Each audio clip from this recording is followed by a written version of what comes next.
Hello बच्चों, मैं आपका टीचर और दोस्त नरेश कुमार आज आपके लिए लेकर आया हूँ इंटरोगेटिव सेंटेंसेस। तो आइए स्टार्ट करते हैं interrogative sentences.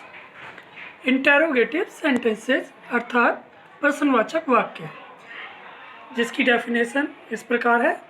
Those sentences which ask a question are called interrogative sentences.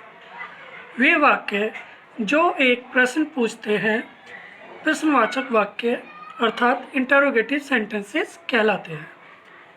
Note: we have to put a question mark at the end of the interrogative sentences. हमें प्रश्नवाचक वाक्य के एंड में एक प्रश्न चिन्ह अर्थात क्वेश्चन मार्क लगाना होता है। For example, where is my bag? मेरा बैग कहाँ है? क्योंकि ये एक प्रश्न है, इसलिए ये इंटरोगेटिव सेंटेंसेस का उदाहरण है। और जैसा कि आपको बताया गया कि प्रश्नवाचक वाक्य के लास्ट में प्रश्नवाचक चिन्ह लगाया जाता है, तो वो प्रश्नवाचक चिन्ह यानी क्वेश्चन मार्क यहाँ पर लगाया गया है।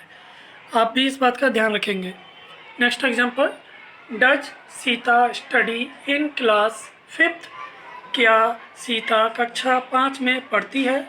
ये भी एक क्वेश्चन है, इसलिए इसके लास्ट में क्वेश्चन मार्क लगाया गया है। Who was lying?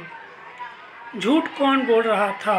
या ऐसे भी कह सकते हैं कि कौन झूठ बोल रहा था, क्योंकि ये एक प्रश्न है, इसलिए इसके लास्ट में क्वेश्चन मार्क लगाया गया है। Next example, will you go to market tomorrow?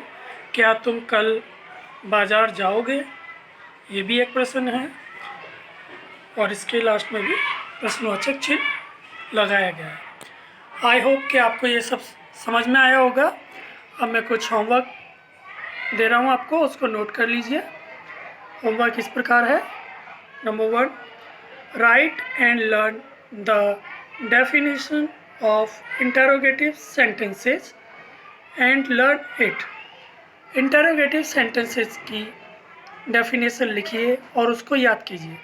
अच्छा बच्चों, एक चीज़ का ध्यान रखना, जब हम कोई वर्ड लिखते हैं जो यहाँ पूरा नहीं आता, तो वहाँ पर हम ये डैश लगाकर उसको यहाँ कंटिन्यू करते हैं, तो ये एक कंप्लीट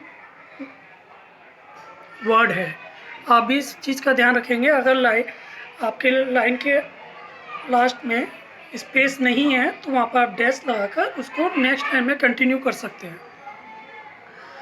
नेक्स्ट जो आपका होमवर्क है वो देखिए, right 8 examples of interrogative sentences. Interrogative sentences के 8 उदाहरण लिखिए। आप ये होमवर्क लिखेंगे, इसको लर्न करेंगे और इसको ग्रुप में शेयर करेंगे। Thank you.